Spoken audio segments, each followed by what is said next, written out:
Picture this. It's 1876, and the world has a sound problem. Not the kind where your neighbor plays music too loud, but the kind where trying to have a conversation more than a few miles away is like shouting into the void. Telegraph operators are going deaf trying to hear signals that barely make it down copper wires. The technology exists to send messages, sure, but the audio quality? Forget about it. Signals are dying faster than a phone battery at 1%. Enter Thomas Edison. But forget everything you think you know about this guy. Yeah, he's famous for the light bulb, but what we're talking about today is arguably more revolutionary. While everyone else was trying to build better electromagnetic diaphragms, desperately coaxing louder signals out of moving magnets and copper coils, Edison took a completely different path. He looked at a pile of soot, what they called lamp black back then, basically the residue from burning oil lamps, and thought, what if this grimy stuff is the answer? Now here's where it gets beautiful. Edison wasn't trying to generate electricity from sound. That's what everyone else was doing, and that's exactly why they were failing. Instead, he realized something profound.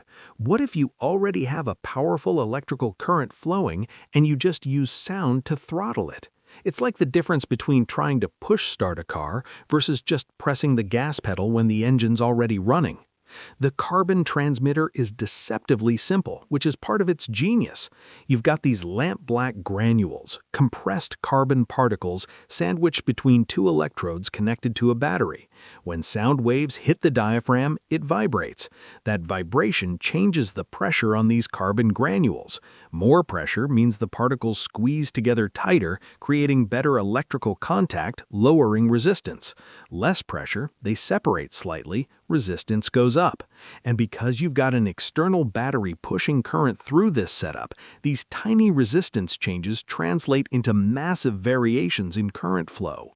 Think of it like a water valve. You're not creating the water pressure with your hand, you're just controlling how much water flows through. A tiny movement of your wrist can unleash a torrent. That's exactly what Edison's carbon granules were doing with electricity. A whisper could now control enough electrical power to send a signal across continents. This was amplification before electronic amplifiers even existed. It's like Edison invented the volume knob decades before anyone built the stereo. The jump in sensitivity was nothing short of astronomical. Previous magnetic systems were generating their own tiny currents from sound vibrations, measuring in microamperes. Edison's carbon transmitter, using that external battery, could swing current by milliamperes or more. We're talking about a 1,000-fold increase in signal strength. Suddenly, long-distance telephony wasn't just possible, it was practical. New York could talk to Chicago. Coast-to-coast communication became reality. The world got smaller overnight. But here's what blows my mind. That fundamental principle, variable resistance controlled by pressure, never really went away. Fast forward to 2026, and inside your smartphone is a MEMS microphone. MEMS stands for Micro Electromechanical Systems, basically a microscopic machine etched onto silicon. And guess what it's doing? The exact same thing Edison figured out with soot. Instead of carbon granules, you've got a tiny silicon membrane vibrating over an equally tiny gap. As sound moves that membrane, the capacitance changes, which modulates an electrical signal. Same concept, different scale. We've gone from millimeter-sized granules to structures measured in nanometers, but the DNA is identical. Modern engineers are still chasing what Edison achieved, maximum sensitivity with minimum noise. Every improvement in spatial audio, every advance in voice recognition AI, every noise-canceling algorithm, they all depend on microphones that can detect the tiniest pressure variations and convert them into strong, clean electrical signals. The gain-to-noise ratio that Edison pioneered with compressed carbon remains the benchmark.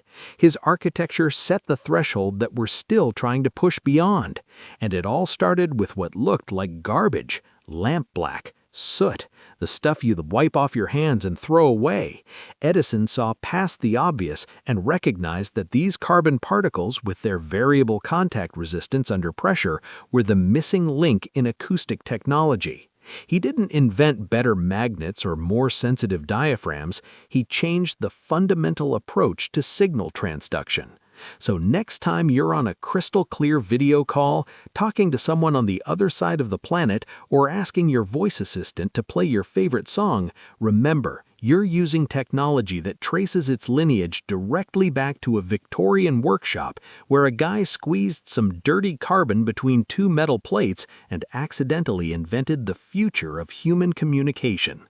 From lamp black to silicon, from telegraph offices to smartphones, Edison's carbon transmitter didn't just solve the world's loudest problem by making things louder, it solved it by making amplification itself possible. And that pile of soot? It's still speaking through every microphone on Earth.